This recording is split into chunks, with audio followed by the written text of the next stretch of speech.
Abraham முதல் தாவீது வரைக்கும் 14 தலைமுறைகளும், தாவீது முதல் பாபிலோனுக்கு சிறைப்பட்டு போன காலம் வரைக்கும் 14 தலைமுறைகளும், பாபிலோனுக்கு சிறைப்பட்டு போன காலம் முதல் கிறிஸ்து வரைக்கும் 14 தலைமுறைகளுமாம்.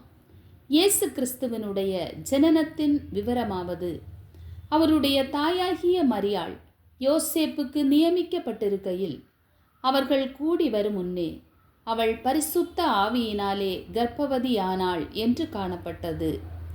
அவள் புருஷனாகிய யோசேப்பு நீதிமானாயிருந்து அவளை அவமானப்படுத்த மனதில்லாமல் இரகசியமாய் அவளை தள்ளிவிட யோசனையாயிருந்தான்.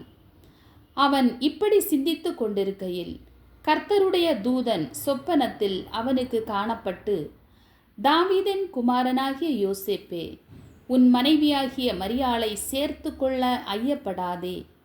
அவளிடத்தில் உற்பத்தியாயிருக்கிறது பரிசுத்த ஆவியினால் உண்டானது. அவள் ஒரு குமாரனை பெறுவாள்.